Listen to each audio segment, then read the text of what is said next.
Welcome back, everybody. This is The Weird Book with your host, Stephen Luciano. And I'm Sasha Abramov. Welcome back, everybody. And we've got a great episode for you tonight. We'll be discussing the Melengen. Yep. And to start off, what the Melengen is a really brief breakdown, is a mysterious machine, and we'll get into that a little later, that was supposedly found in the Zugspitze Mountains of Germany back pre-World War II, I believe. It's like 3-4 years before the beginning of World War II. But a lot of speculation about this device or machine or whatever it is, and its role in both World War II and post-World War II stuff. So we'll be discussing that, various theories surrounding it, what it is, what it does, and what it may be today. So whether it's real or not. Well, that's the other big question. One of the questions that I want to know. Whether it's real or not. Because this thing seemed to pop up in a lot of places. It went through a lot of hands, supposedly. There's some pretty compelling documentation that it might have existed. Yeah, the documentation is actually pretty well. The documentation that is will be referred to by the various sources that we have through other various Weird Book researchers. But this is one of the more rare World War II. Well, it predates World War II. It's yeah. I think it might actually predate the First World War. There's rumors that it could have happened around World War I, World War II. Definitely because they were so close together. But definitely one of the more rare legends or mythologies that are associated with Nazi Germany, or like you said, pre-Nazi Germany. Well, but the most prominent, I guess, information comes from them. Yeah. It appeared in other hands before then, or at least, the part of legend is that it has.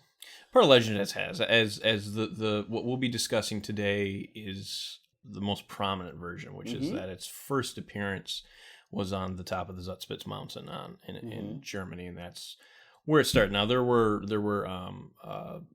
other rumors that it might have been somewhere else before that, which is unsubstantiated. I mean, it's unsubstantiated to begin with. But yeah, there are things things that stated it might have dated back to pre-Roman Empire, and that there were encounters then, and all the weirdness that surrounds it, such as lights in the mountains above it, and all sorts of stuff that follows this. Yeah, there's a lot of offshoots from the more prominent theory. We're not going to go into all of them because a lot of them obviously seem like bullshit, but a lot of them are worth noting because they kind of echo back to the parts of the story that are quite well documented. Yeah. Talking prominently World War II, and after that it seems like it's kind of gone missing. Yeah, and we'll get into the theories about that because there's actually been some documentation and some stories relating to things that may have been produced by the Melengen. But let's first kind of tackle what the beginning of the story is here. So back in Germany, I think around when was World War II? It was 1939. 1939. The invasion of Poland. So a few years before that, 3 or 4 years before that, I believe, is where the story covers. On top of the Zugspitze Mountains, there were various sightings that were being reported by people as well as the military, showing strange lights. Some were articulating theories that there were strange going-ons up there, rituals, all sorts of various rumors were going on. But the main thing that attracted the military to eventually go up there and investigate were these weird, strange lights that were being seen over the mountain at night, and eventually prompted the German military to go up there and investigate what was going on, as the story we know. Well, it's no big secret that at that time when, Nazis were essentially at power and they were preparing. Before the war, they were preparing for a war. It's pretty obvious years before, but they were pulling all of these artifacts from all across the world. They traveled to Himalayas. They were basically trying to establish a line of. They were trying to rewrite their own history. Yeah, and that was a part of the. I can't remember what the endeavor was called, but there was it was later during the Nazi Germany when the Nazis were actually officially established, but there was an actual group that actually investigated the heritage, the Nordic heritage. They were big into Nordic mythology, heritage where the Germans came from. Are you talking about the Thule Society, or are you talking about the? It was separate than the Thule Society. I cannot recall what the endeavor was. Well, there were so many. I mean, Europe was just kind of a boiling pot for all sorts of things esoterica and actually, as you bring up the Thule Society, it's rumored that the Thule Society had a lot to do with going up there and sending an expedition up to the top of the mountain, because generally this is something even back then that would be considered kind of peripheral, something that the military wouldn't be too interested in. I mean, a lot of this stuff is just kind of like folklore to them. But anyway, the military ended up going to the top of that mountain, which is rumored to have been heavily suggested by members of the Thule Society, who also happened to be high-ranking members in the military at the time as well, who would go on to be high-ranking members of the Nazi Party later. So they ended up, the story goes, they went up to the top of the mountain and they found signs that there was something buried in the ice and the stone at the top of the mountain. This led to a large excavation crew to come up there, and over the course of several months, apparently unearthed some strange machine that was buried in the ice and stone. The device, now when a lot of people who have heard about the story of the Melengen always kind of picture it as this kind of small device, but from what I understand from the various testimonies that the other Weird Book researchers a while back got from people who had known something about this in the documentation that they eventually retrieved from the site, which we'll get to later, suggested that the Melengen is a huge thing. It's a very large machine, if it's considered a machine at all. It was about 2 stories to 3 stories high. It was about the size of a house, is how they described it. Well, there's some reports I read. I mean, some describe it almost as if it's the Ark of the Covenant, somewhat, that could be moved by 2 or 3 people. But yeah, essentially from the documentation we have and the machinery that was involved in this expedition, and that was required to move an object, which it clearly states that an object was moved. This thing was gigantic, and we're talking about 2 or 3 story house essentially. Yeah, it's a huge device. And one of the interesting attributes, or several attributes, of the Melengen was what it was made from, what it looked like. Obviously, as a machine, it wasn't teeth, was it? It was not teeth. It was not related to the Tower of Teeth. This one is equally weird. Yes. It was made of strange metals, which they went on to apparently test later on. Found out that it wasn't made of any kind of alloys that were identifiable. Strange hieroglyphics or iconography that was written all over it. That apparently later on, multiple translators, people, professional linguists, professors came apparently. Their top German translators and everything came. There were these ruins essentially that kind of attracted a lot of the. I'm not sure. I'm just going to say the Thule Society because they are they're the ones more likely they were involved because a lot of their members became high-ranking Nazis. So it makes sense.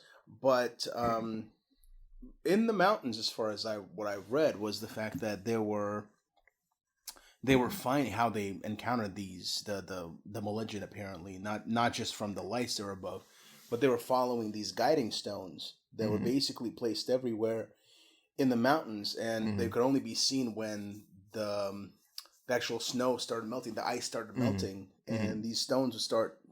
Essentially, they almost acted like a warning. When you're able to see these stones, something bad was about to happen. Yeah. And apparently they kind of guided them to where this gigantic machine was. Yeah, I heard that too. There's a lot of, like I said, there's a lot of different versions of this story, and that was one of the ones I'd heard, that they had been guided there. Other ones had suggested that there was no machine up there prior to this, but plenty of people had been at the top of Zutzpitz Mountain before and never seen anything like that.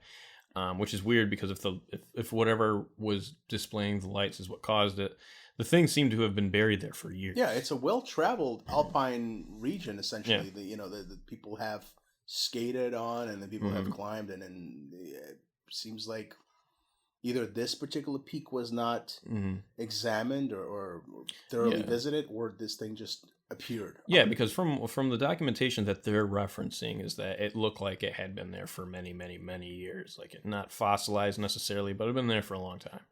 It wasn't just recently plopped down there. It was actually had to be excavated. But anyway, it was best back to the look of the machine. Apparently, was it was made of weird metals that no one could identify.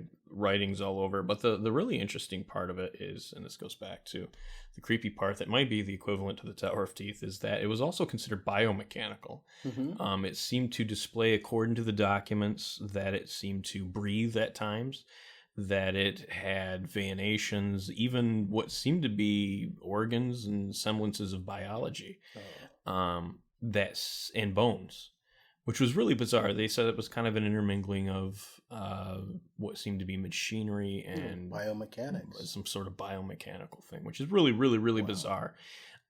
So that's one of the really weird things about the machine, aesthetically speaking. But even the shape of it is, I've heard, oh, it was a triangle or it was a square. We know from the records that it was not. It was neither of those things. Yeah, it was just a. It was not necessarily a uniform shape, but it's geometrically it was intricate. Yeah, it was very geometrically intricate, and as we'll discuss as we go further into the story, that how they actually figured out how the thing worked. Well, have they actually? Well, we'll talk about it as we it's really complicated how if what was being done is actually how it works or what they were doing. But anyway, so they go to the top of the Zutspitz Mountains. They find this strange machine.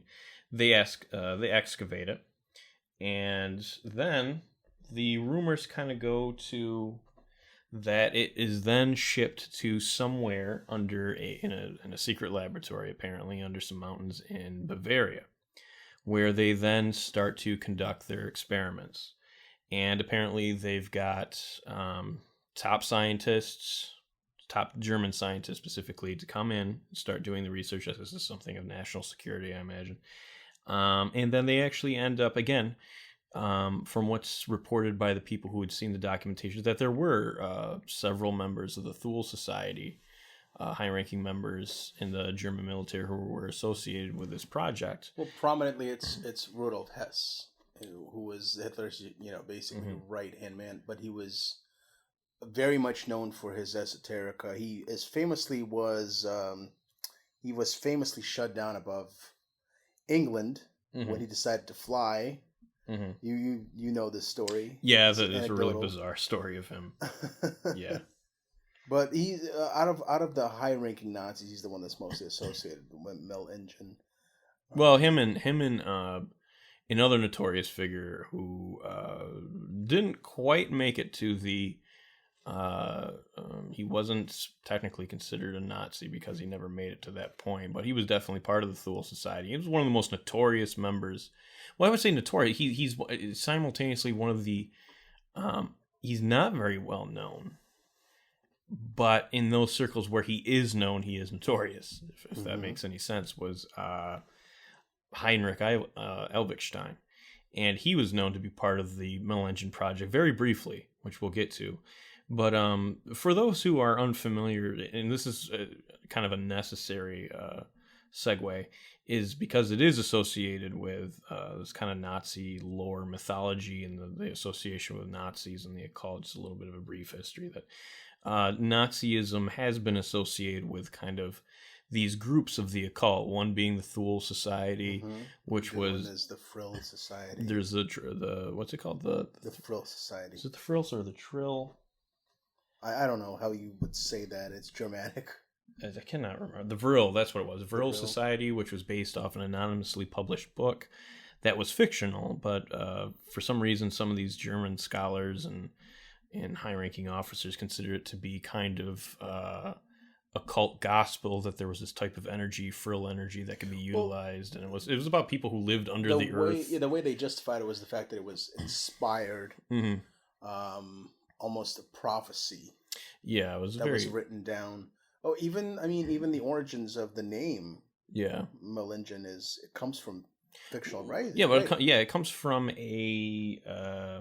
Let me look it up real quick. It comes from what was the name of the author? Someone must have really been into literature who named the Melangen apparently, because it was named after a really kind of, Oh, it was like a 14th century. Those Nazis, they burned books, but they sure did love reading them. John Gower, that's the name. 14th century English poet, simply translates into evil machinations, which you'll understand why once we get into what the Melangen did. But like I said, Nazi Germany and occultism kind of have a long history. There's a lot of myths and a lot of interesting ideas about there, with the Germans experimenting with UFOs and ufology. Everybody probably knows about the Foo Fighters that were seen during World War II by both Allies and the Germans. The German Bell was supposed to be propelled by some sort of harmonic frequency that no one even knows to this day. Yeah, they were working with propulsion systems. You have the Wallenstein, or whatever it's called, castle, where it was rumored that I think Mengele or somebody was performing strange rituals. They were also obsessed with the idea of Himmler. It was Himmler? Heinrich Himmler. The whole castle, as far as as my research goes, was built around all sorts of weird rituals, and it had rooms where sacrificial altars were installed, and all sorts of weirdness was happening. Yeah, there's all sorts of weird stuff out there about it. But I mostly attribute that to the fact that at that time Nazis really needed to come up with their own specific history, and they took what was myth and they decided to instill this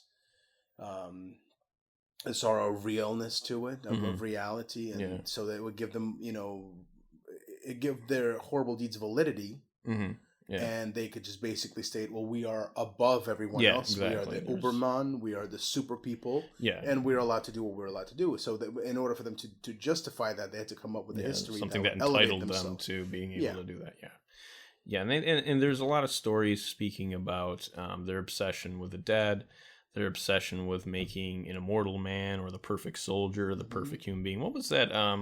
One really interesting thing, that the reason I'm going to have to explain the story, because I do think it might relate to one of these Melangen type of phenomenon, what's that place? The Nosferat House. Is that what it is? In the city of Celle or Schelle, in Germany. Essentially, it's a giant town hall. It is actually gigantic in comparison to the city itself. Is not that big. It is a 3-story building or a 4-story building with a 3-story basement underneath. It has these levels, and this place is naughty. It really is. It's open to tourists these days, and they actually have ghost tours there.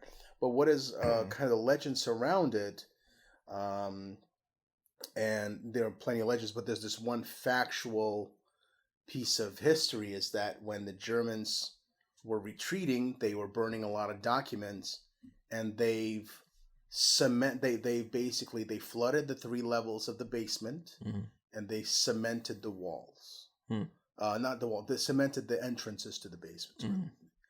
And so when the Allies arrived, the Americans were there first, and they discovered this place, and it was a bit weird. They were kind of unnerved by what the locals were telling them about all sorts of horrible things that were happening, and not to mention the fact that there was a concentration camp in proximity to this place. Well, they've decided that they were going to investigate what was going on there, and they broke through in 3 different points of the entrance to the basement area. They broke through the concrete, and indeed it was flooded, and they've sent 3 divers down, and 2 divers never came back.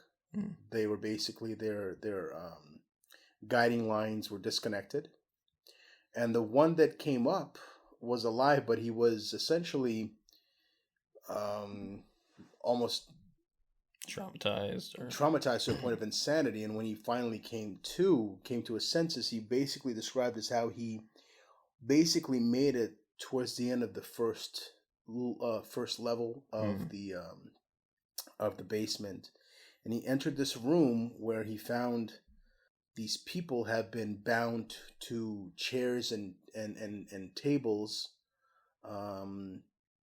but these people had their heads removed, and they were surgically replaced with goats' heads. goat heads. Mm-hmm. As weird as it sounds. Yeah, well, I mean, they're generally, at least iconically, linked to Satanism. And they were stating their pentagrams there, but that was not confirmed. And that this diver basically stated that as he was swimming closer to one of these human bodies with the head of a goat, it came to life, and it was basically looking at him trying to break free of its constraints, of his restraints. And obviously this was incredibly unnerving, and he barely made it back, and that's the story that we have. Now, we have nothing else in regard to this, but the facts that we have in front of us are the fact that Germans did, in fact, flood the three floors. They cemented the entrances to the basement, and that when the Allies got there, the Americans sent 3 divers, and only 1 came back. That is a fact. Everything else, hard to really describe what happened. Because afterwards, this was on the British territory when Germany was essentially divided. That part of Germany, and the British took over, and this place was basically barracks for the British Army, British infantry, and a lot of soldiers were basically speaking about their experiences there and how they would see phantom German soldiers marching through the walls in single file and all sorts of weird things. But this whole thing about trying to bring the dead, this was very much in tune with what the Germans were trying to do, according to some some scholars, that this was part of the rituals that they performed. They were trying to bring back the dead. And this place just pops up on when you do any research in regard to bringing back the dead and Nazis, the Rathaus, which means just townhouse, basically the town hall. Pops up all the time. But yeah, it's one of those scary stories, but no way to confirm whether or not it was real. It's interesting because there were rumors of the Melengen being played, not the Melengen itself, but one of the Melengen programs that they had was somewhere near that, which I'll get to a little later, and seeing if there's any link between that and that. But it's just an interesting story that could possibly also help understand how the Melengen operates, or if that even had anything to do with the Melengen. But anyway, so that's kind of like a little bit of the history of the association between Germans or the Nazi Party and occultism. And again, the Melengen predates, it's at least its discovery predates Nazi Germany. But anyway, continuing, so the Melengen was moved to beneath the mountains, apparently in some secret laboratory in Bavaria, and they started doing their research. Now, at first, they had no idea how the thing worked. It didn't seem to respond to any kind of electrical stimulation or anything, even though there are reports of it breathing, there are reports of it actually responding in kind of in almost like an animalistic way. It seemed like it was operating on its own. Yeah. But they couldn't find a power source. They couldn't understand exactly. There were no, any sort of plugs or anything like that. There wasn't anything that they could operate it with. Yeah. The only thing that's kind of what's described is the fact that it was made pretty obvious the way this thing was put together, the way it was designed, the way it was, is that essentially a human had to step through it. It was almost like inviting someone. It seemed to function in a way where, not necessarily human, because it seemed to accommodate something very, very large. But it seemed to be built architecturally in a way that seemed to invite something to go in it. You had to go in it for something to work. That seemed to be the takeaway that they had initially from cursory evaluation from various engineers that went in there looking at it.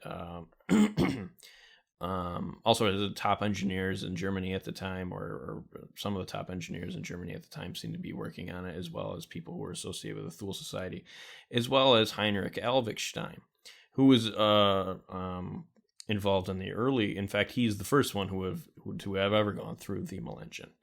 Which brings us kind of to the next step, is once they start to kind of figure out that it seems to respond the most when something goes through it. Heinrich Alvigstein is a very notorious figure in various circles because of his, as we just discussed, There kind of seemed to be an obsession with Nazis and the dead. Well, he predates the Nazis, but him and his family seem to have a very notorious reputation for being associated with the dead in some somewhat taboo activities that he especially performed in cemeteries and whatnot, thinking that they could somehow summon the dead or gain the powers of the dead. Is very, very well known for that. Very deep into the occult. And is actually rumored to even maybe have an association or be one of the main hands that was involved in that. The Rothaus? The Rothaus. He's thought to be involved in that as well. Possibly. But I mean, the idea of being in cemeteries and cemeteries being place of power was a very popular idea that Germans were trying to basically encourage their citizens to. They were encouraging women to go and have sex with their husbands or boyfriends in the cemeteries at midnight, because they thought that perhaps if they would conceive, the spirit of the Germanic Aryan warriors would basically live on in the child. Yeah, and that's kind of where from we understand how the Helvig-Steins, especially Heinrich Helvig-Stein, engaged in those types of behavior to the point of what was rumored to be necrophilia. But he was the first one to go through the Melengians, because once they discovered that it seemed to respond the most when someone went through it or in it, based on his kind of wild belief structure, he thought that at the time he had been diagnosed with pancreatic or a form of cancer. I believe it was pancreatic cancer, and was dying. So he volunteered to be the first one to go through the Melengian. So he did go through it, and nothing happened. Now, the reason no one had gone through it yet, they just understood that the way it was built, and when they sent other things through there, non-objects or non-human things, that it seemed to respond. So Heinrich Helvig-Stein decided to be the first one to go through. Much to his chagrin, it didn't seem to do anything. He went through, and only a couple months later, he died. Now, there are all sorts of stories about which we could dedicate a whole nother weird book episode to. We'll tap into it a little bit later on about Heinrich Helvig-Stein, the possibility that maybe something did happen there. We don't know. But he did later die a couple months after. So after that, they decided no longer to, put their own people through the Melengian, because again, there was some speculation that maybe the machine had caused him to die. Granted, he had cancer, but it seemed to have accelerated the process maybe. So, like historically most research during that period of time and before that, the go-tos for people in unethical research was prisoners, and especially the mentally ill, getting people from sanitariums or who had been interred for being mentally unstable. Had been enrolled in various studies that were fake, actually, that the documentation that's spoken of, and there is some somewhat public records about these experiments being funded by the government. It doesn't say anything about the Melengian, of course, but these kind of government-funded studies to go in, have some, somewhat mundane experiments done that don't seem to lead anywhere legitimate, which could have something to do with the Melengian. But a lot of people were duped into this. At the time, there were no institutional review boards. At the time, there were no federal regulations concerning regulations for research. That didn't happen until the Nuremberg trials later on. At post-Nazi Germany, when all sorts of human subject protection regulations and laws came into effect. So none of that was available at that time or was even considered. So what happened was, apparently they had gotten a lot of mentally ill people and prisoners to start going through the Melengian. And so where the story kind of goes from there starts talking about this elite group of scientists who were assigned to the machine, started putting people through the Melengian to see what would happen. And the first story we have of one of the people who went through the Melengian, again, the person went through, we don't have a name or anything, was from one of the mental facilities, hospitals in Germany. And many of those places are underfunded, terrible conditions they lived in, not sanitary at all. So they brought this person in, put him through the Melengian. Now, this person seemed to, according to the documentation that these people are referencing, seem to suffer from something very similar to paranoid schizophrenia. The man suffered delusions, hallucinations, that had to do with, and they went to apparently quite some detail on this person. Delusions of an evil genius following him around and always monitoring him, and thought that this thing could anticipate his move or what he was going to do 3 moves ahead. So this person apparently went through the Melengen, and at first, documentation suggests for like the first week or so, nothing didn't seem to be successful at all. Nothing happened. However, one of the first reports, after a week or so, started to show that one of the guards had went by and said that little cameras had come out of the wall and started, like, on these kind of almost, I don't know, not cybernet, but like aluminum necks that were flexible, and watched the man as he went by. And the tubing. Yeah. And this clearly caused the man alarm and went back and reported to his superiors that these weird, and at this time cameras were very not advanced at all. No, they were mechanical celluloid operating cameras. Security cameras weren't even around at the time. No, not at all. And they reported this. And this was just right outside the man's room where he was being held. And after that, every time someone went by, these little cameras would watch. And they would actually, what was interesting was that they were just on the screens they did have, because they did have cameras there. They were on a lot of the cameras where they were actually filming the experiments. When there were reports that when they would go to review them, sometimes they would get live feeds, what looked like live feeds from those cameras that were outside his room, replacing what was actually on that film, which is really interesting because that wasn't digital at that time. No, it just that wasn't even available. That's crazy. Which is really crazy because somehow it's superimposing a live feed onto film, which just it can't happen.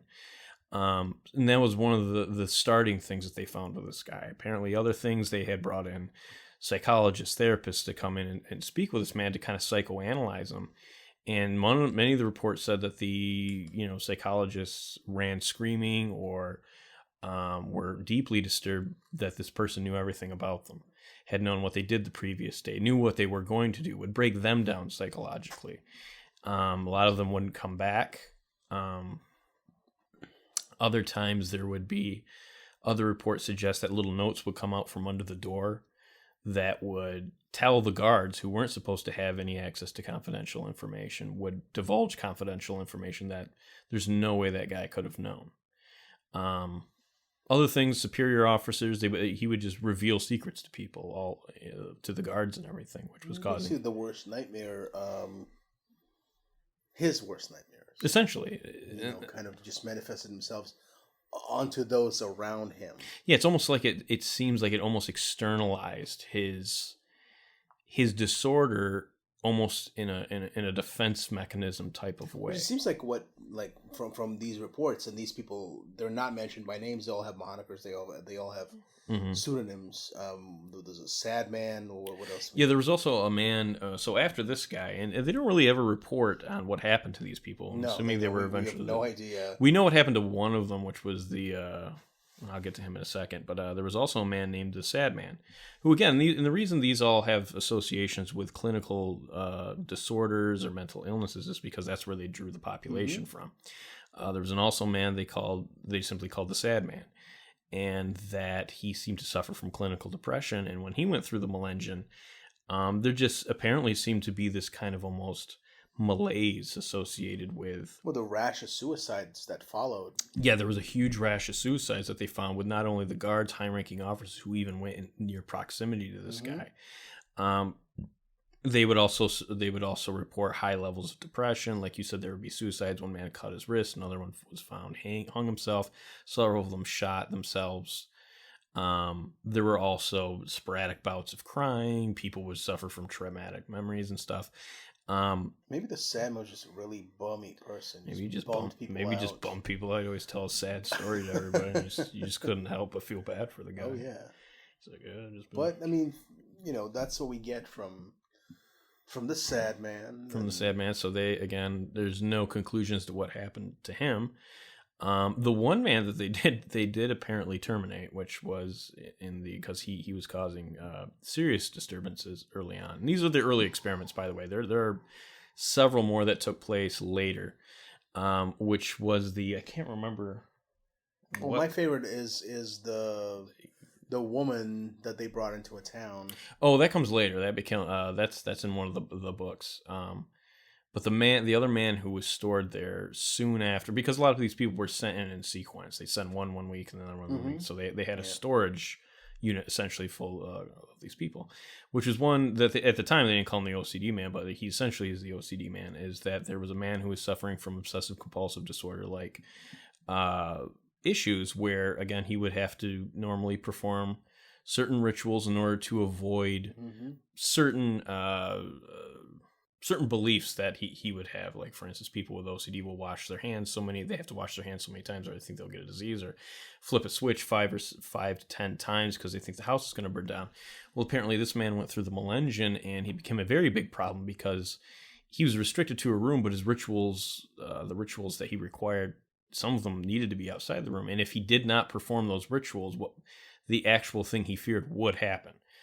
There were several explosions, there were several fires, and they found that the only way to alleviate those things was to allow him to perform the rituals, which was extremely distressing to the subject, apparently, that he had come to find out that his rituals did externalize. But oftentimes those rituals tend to be there in order to satisfy a compulsion or a negative thought that something bad will happen. Sometimes that would happen to him, but he had seen several men had been reported to be eviscerated, just based on just weird things that he would think if somebody, if he didn't do something, someone would get in a car crash or what have you. And they started finding these really random catastrophes were happening around this man when they started testing him for his compulsive behavior. So it was apparently one of the people who spoke to one of our researchers. We can't divulge the names, but he was part of the Allied forces, and that had said that this man was in fact in the documentation just simply said to have been terminated due to the risks associated with him basically existing. That's not in existence at all. That's just not in existence at all. It'd be terrible. So, on some level, it's kind of putting him out of misery. Of course, I know people with OCD, and I love them dearly, but that is having your OCD externalized to the point where it actually becomes real. There are real consequences not to performing the rituals. It's just a special kind of hell. So after this, obviously, they continued to experiment, and there's various other, like the stories where I was saying, there was an other myth about one, I don't know who went through the Melengian, but what the story you were telling about the people trying to bring people back to the dead, there did seem to be one individual that they spoke about, vague details on it, who did seem to have some sort of weird ability to bring back the dead, but it does kind of it does seem very similar to that story you were telling, because the location where that place was is also a location very close. I'd say about maybe 100 miles away from an installation that was thought to house some of these special people who went through the Melengian, and I'm not sure if I don't know if the story about this particular individual was there, but there is a story of a man raising people from the dead. Well, the whole need for that arise from the fact that the Germans had only so many troops, and they wanted to have a continuous replenishable supply of troops, where they would basically just be very happy if they were if they were able to bring the dead back. But according to reports, I wouldn't really believe them, but whenever they tried to bring the troops back from the dead in this place, the Nasrat house, that they were not under control. They were incredibly violent. They had to be restrained, and they were not under anyone's control. Yeah, and that seemed to be the kind of consensus about this one individual who went through the Melengian, was that he was in a sense a free radical, and that was very difficult to control. There wasn't a lot of information that this interviewer told a lot about him. He seemed kind of even hushed about it, like he didn't want to talk a lot about it, but he did seem to be someone who was not necessarily loyal 100% to the cause, but more for his own cause. But it just seems similar. I'm not sure if they're connected or not, but who knows? It could have been just one of those weirdnesses. Yeah. So obviously, as they were experimenting, they continued to do so. Then we got into World War II. And this is where some really interesting stories come out of it, is that you kind of have this, there was this book that was published called The Untold War by Mavis D. Schaller. And he goes, basically, it talks about World War II paranormal stories, essentially. All the UFO sightings, all the very strange stories that really aren't paid much attention to because they're just kind of considered folklore or just straight bullshit or just made up stories. And he kind of goes over the history of those, and he goes over various testimonies by Allied soldiers or people who knew them or their grandchildren, what have you. But he does dedicate a whole chapter, what he calls the Weird Men. And these are people that were brought into very small towns, very small installations that were German-occupied territories, what looked to be almost experiments, almost. There was, as mentioned earlier, there was one situation, I think, in Czechoslovakia, where various sources, some of which were direct sources who spoke to the Weird Book researchers, as well as their grandchildren. Some of them were from diaries, but a lot of them corroborate each other's story. Was that in this small town Czechoslovakia, I can't remember the name of the town off the top of my head, but people were locked into their houses, which is pretty common in these types of situations, I guess. And they brought in this woman. Now, keep in mind that this woman was not there of her own volition, it seemed. According to the stories, she was basically handcuffed. She was brought there, yeah. She's brought there under guard. And a huge table was set out, and just food was put on the table, and they sat the woman down. And from what the descriptions she was very emaciated. Looked like many of them said she almost looked like a skeleton. Not literally a skeleton, but extremely emaciated, like she hadn't eaten. And then she ate. And as she seemed to gorge herself, just throwing essentially food down her gullet, just eating and eating and eating, the people in the houses started to report losing weight. They themselves were starting to lose weight. They were becoming extremely hungry, to the point of starvation for some of them. Some of them had reported extravagant changes. Some people had weighed 300-400 pounds, 300 pounds, 200 pounds.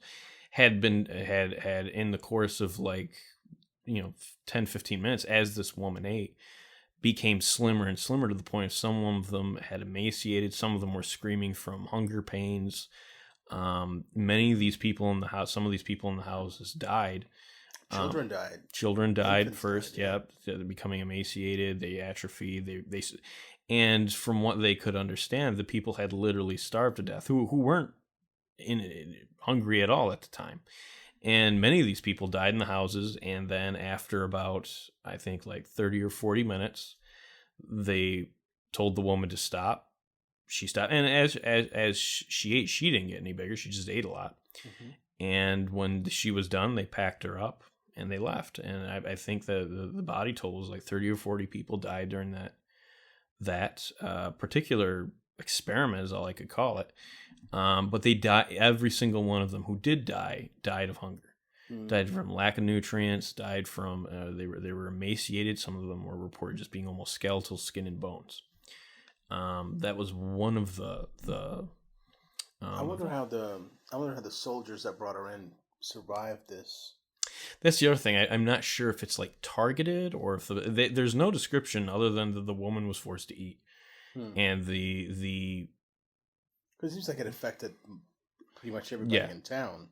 Yeah, and that the women or the people inside the houses had essentially starved to death very, very quickly.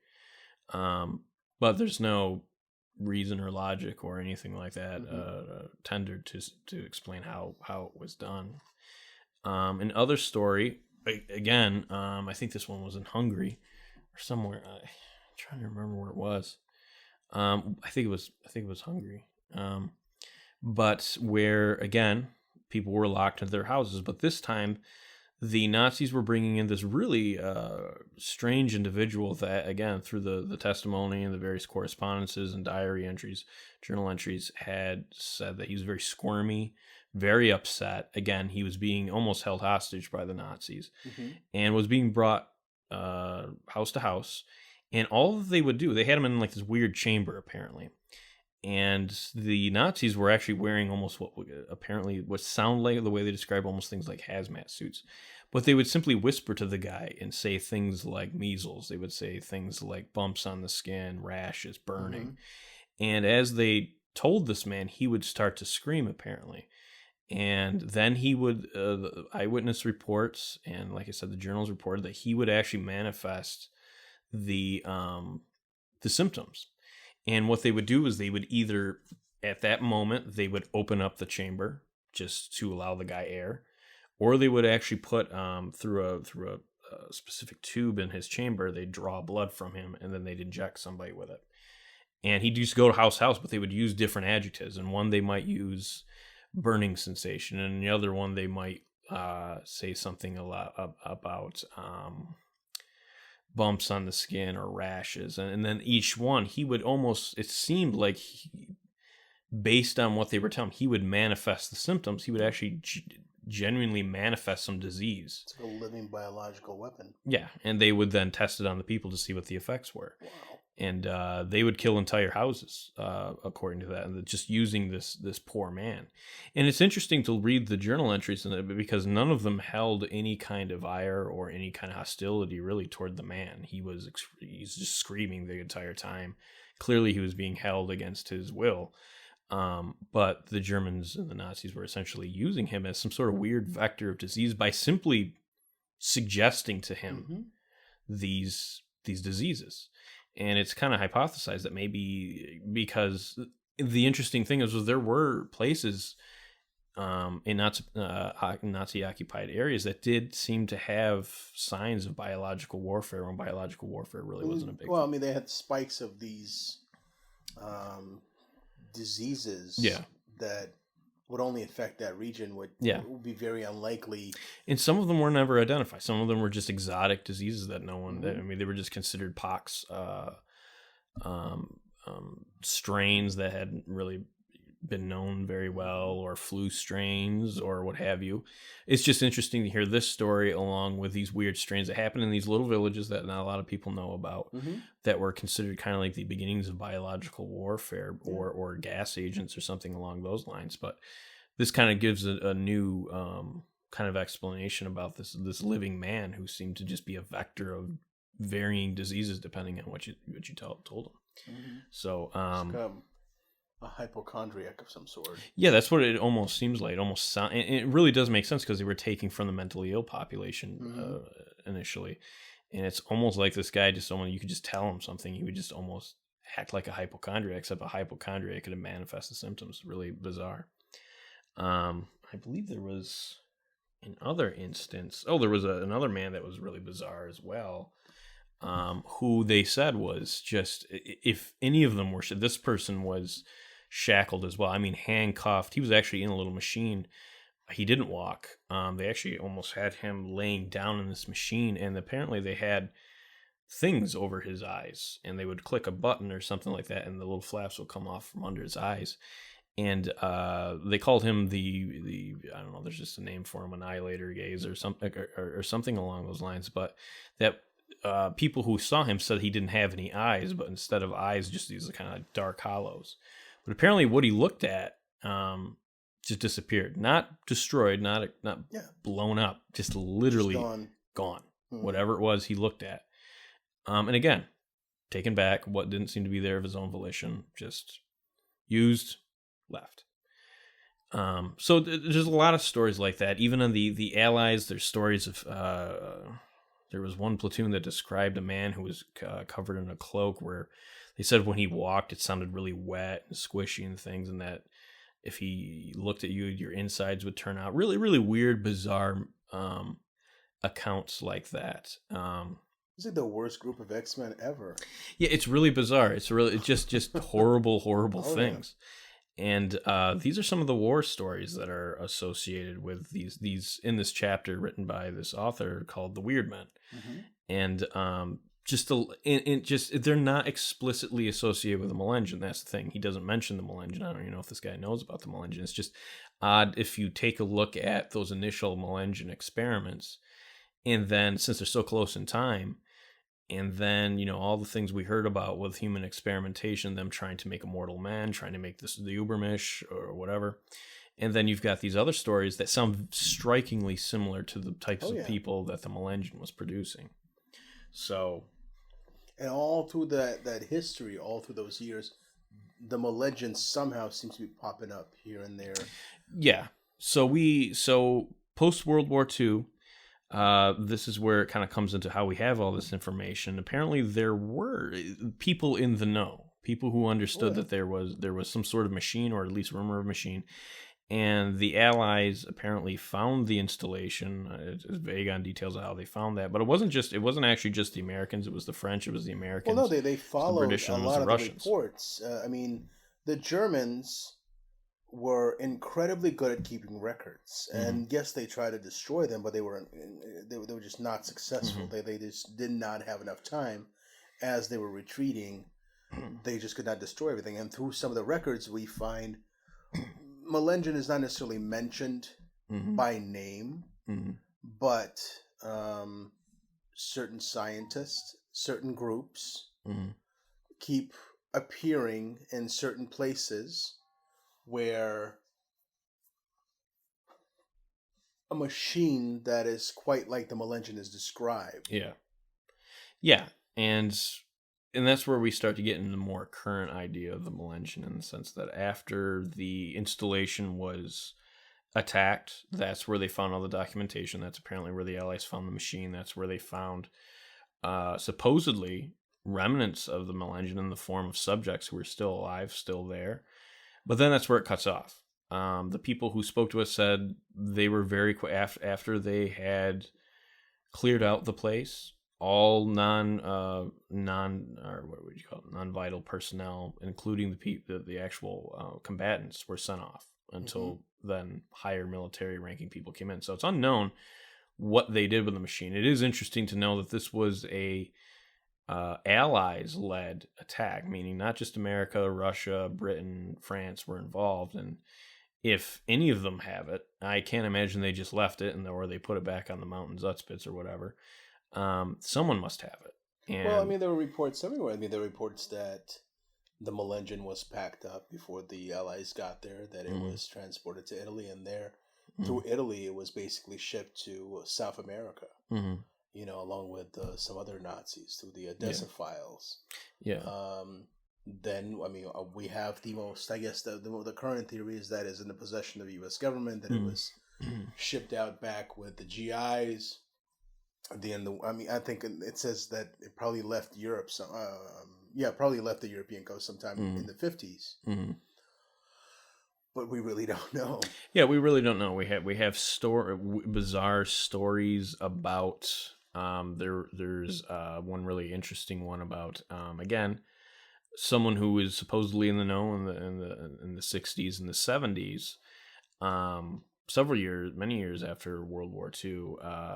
Someone involved in various secret government agencies and experiments had suggested that the U.S. was in possession of the Melengen, and that they had continued the tradition of experimenting on people. Well, it possibly makes sense, because if you remember how we were talking about earlier, how the Melengen was actually discovered, was that the weird lights in the sky. We have reports of the same weird lights in the sky happening all over Europe.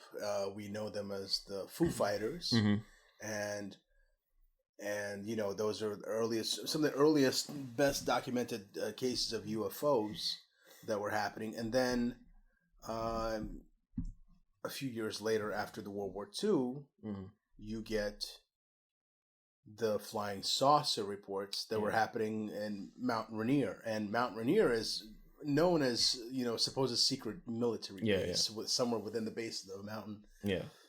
So it could make sense that it was transported there, and then we're still seeing we were seeing at a time. And during that time, there were a lot of other things going on as well. You have the MJ-12 stuff with the alien abductions, UFO crashes. You have Roswell. You've got the what are the other experiments that were done? What was the psychic experiments that were done? MK Ultra. And the MK Ultra experiments. So you had a lot going on then. So there was a lot of conspiracy theories. There was a lot of very bizarre government programs that have been verified since then that they were actually going on. But the Melengen program is one it's rare. It's not talked about a lot, but um, we have at least one person who had spoken to us who said that, again, we can never validate that this is true or not, but had stated that the U.S. had indeed was in possession of the Melengen, and that they had continued experimenting on people with the Melengen, trying to fine tune its abilities or figure out exactly what it did, and that there were several instances of this in history, saying he even blamed some of the earthquakes that occurred over in Japan or in Ecuador for one of the people who was in the Melengen, which is a grand statement, which is a grand, hell of a claim to make, but had stated that one of the people who had went through the Melengen had a bizarre upset, which actually an environmentalist, just happened to be an environmentalist, one of the people who was kind of duped into going into these experiments. Mm-hmm. And after he went through, demonstrated almost this really bizarre relationship with, for lack of a better word, the earth in almost a conscious level. In that it was unintended. It was something that they didn't anticipate. They didn't know what the effects would be, but that this person essentially is protected by the earth in a way. Now, it's kind of a bizarre concept to even think of the earth as a conscious thing. But the idea is that, like this man had said, that the theories about him was that not necessarily that the earth had a real consciousness, but that his belief that it did somehow granted him this weird ability over it, or that he thought it, almost like this some sort of delusional thinking had made it real. But it said that they actually store him in a place that's extremely one of the most protected places in the U.S., one of the most secret places in the U.S., where he's essentially stored. They don't know whether they can kill him or not, because they don't know what'll happen if they get rid of him. Mm-hmm. If in fact there's only two scenarios really. One, if you kill him and you get rid of him, it could get rid of the things that happen, because apparently people die on his watch. But if they do kill him and it doesn't, and the abilities don't go away, and that there really is something that's happening between him and the planet, well, then it could retaliate. So one of the things, they apparently keep him in this place. He referred to it as the Earthus Project, but very, very bizarre story. But again, there's all sorts of different. I've heard this one before. I've heard that they keep him under sedation under 24 hours. Yeah.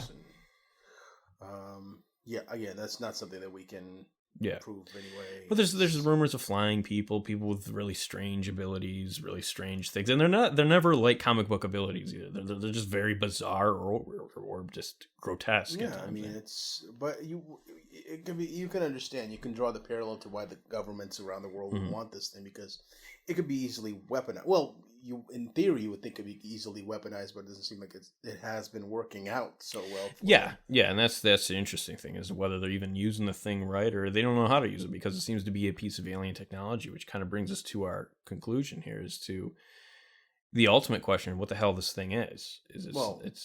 That's as usual. Our usual is what we usually have more answers than, or more questions than answers at the end of our show. So the question is, as usual, what do you think it is? What do I think it is? This one is, I really don't even have an answer for that. I don't really know. It's clearly a piece of alien technology, and I don't know whether we're talking alien in the sense that it's not human. I don't think it's man-made. It doesn't seem to be man-made. I don't like that alien is attributed to something that's extraterrestrial. Out of this world. No, I just mean alien, especially in the wake of the Great Darkness. Who knows what the hell this thing is? Now, granted, this occurred before the Great Darkness, but my idea of the Great Darkness is that there must have been things preceding that as well. I don't know what it is. The lights suggest, I don't know. I really don't know what it is. I do not believe those theories that say it was man-made or that it was made by the Germans, because from documentation, the most valid or substantiated theory that we have, it was not stated in their documents that they made. It was discovered. It was something that they found on the behest of the Thule Society, who wanted them to investigate some strange happenings on the top of a mountain. And they investigated it. They found this thing, they excavated it, and they experimented with it. So to me, and plus all the researchers that they brought in trying to figure out the language, what it was, does not in any way, shape, or form suggest that this was made by them. So this is clearly an alien artifact of some sort.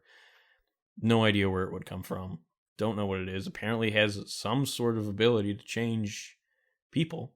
Yeah. I don't even know if it generalizes beyond people, to be honest with you. And I don't know what attribute. It seems to weaponize certain things. It seems to amplify them, but in a weird way. Yeah. So I don't know. I don't know what this thing could be used. We don't. And the interesting, we don't even know how the hell do you know how to use it. I mean, this could be just a really barbaric way of using that machine that wasn't necessarily intended. Yeah. We're just basically, from what it seems, just shoving people through that thing to see what happens. Well, that's the way the experiment was done. Yeah. So, yeah. So you're saying aliens. I'm saying aliens. I'm saying aliens too, bro. I'm saying aliens. I don't necessarily. I'm not saying it's aliens, but it's aliens. I'm not saying extraterrestrial aliens. I'm just saying that it's not human. Let's put it that way. Definitely not human. So, well, that was our show for this week. Hope you guys enjoyed it, and if you have any questions, please send them over to us. If you have topics that you want us to explore, go ahead and send that to us as well. And we'll post other links to Melingen and all the research in our show notes. Hope you guys enjoyed yourself. All right. See you later.